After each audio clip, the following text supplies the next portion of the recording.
संभाजीनगरमधल्या करोडी परिसरातल्या Gajanan agro cells corporation कंपनीवर छापा टाकून 4 लाख किलो गहू आणि तांदूळ जप्त करण्यात आलाय।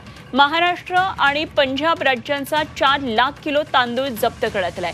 एकात्मिक बालविकास सेवा योजनेच्या आहाराच्या 300 बॅग असा हा 4,27,00,000चा मुद्देमाल आढळून आलेला होता। मात्र 50 तासानंतरही 4 विभागांमध्ये गुन्हा दाखल करण्यासाठी एकमेकांकडे बोट दाखवली जात होती।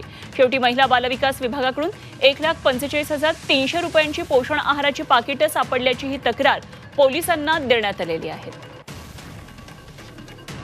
आणि या संदर्भात आणखी सविस्तर माहिती जाणून घेऊया। आमचे प्रतिनिधी विशाल करोळे सध्या आपल्या बरोबर जोडले गेलेत। विशाल, अत्यंत धक्कादायक हा प्रकार आहे। संभाजीनगरमध्ये गजानन ॲग्रो सेल्स कंपनीवर हा छापा टाकून 4 लाख किलो गहू आणि तांदूळ जप्त केलाय। काय नेमके डिटेल्स आहेत?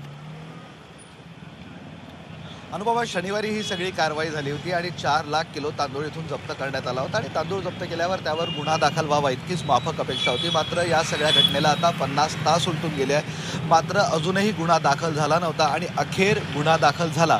मात्र तो 4 लाख किलो तांदूळावर नाही, तर तो फक्त 1.5 लाखाच्या पोषण आहाराबाबत गुन्हा दाखल झाला। म्हणजे मी तुम्हाला सांगतोय, गुन्ह्यात टेन्स तूर डाळ खिचडी प्रीमिक्सच्या 100 बॅग दाखवण्यात आल्या आहे, तर बालकासाठींचे मल्टीमिक्स प्रोटीनच्या 95 बॅग दाखवण्यात आलेल्या आहे, मिलेट बेस्ड प्रोटीनच्या 10, मूग डाळीच्या 95 आणि तांदळाच्या अवघ्या 220 बॅग दाखवण्यात आलेल्या आहे। ज्यावेळेस छापा पडला होता त्यावेळेस तांदळाच्या तिथेच हजारो बॅग होत्या, 4 गोडाऊन भरून हे सगळं धान्य होतं। मात्र फक्त महिला व बाल कल्याण विभागानं त्यांच्या पोषण आहाराची जी पाकिटं सापडली त्याबाबतची तक्रार दिली आहे आणि अवघ्या 1.5 लाखांबाबतचा गुन्हा दाखल झाला आहे। फूड कॉर्पोरेशन ऑफ इंडियानं अजून तक्रार दिली नाही, सोबतच जिल्हाधिकारी कार्यालयातनं अजूनही धान्याबाबत कुठलीही तक्रार दिली नाही असं पोलिसांचं म्हणणं आहे आणि त्यामुळं या सगळ्याबाबत गुन्हा दाखल झाला नाही। खरं तर पोलिसांनी मोठा गाजावाजा करत ही कारवाई केली होती। अवघ्या शहराचं पोलीस दल तिथे नेलं होतं, जवळपास 10 ट्रक जप्त केले होते, 4 गोडाऊन सील करण्याचा प्रयत्न होता। मात्र या सगळ्यानंतरही कोट्यावधीच्या तांदळातनं अवघ्या 1.5 लाखाची खिचडी शिजवली असं आपण म्हणू शकतो।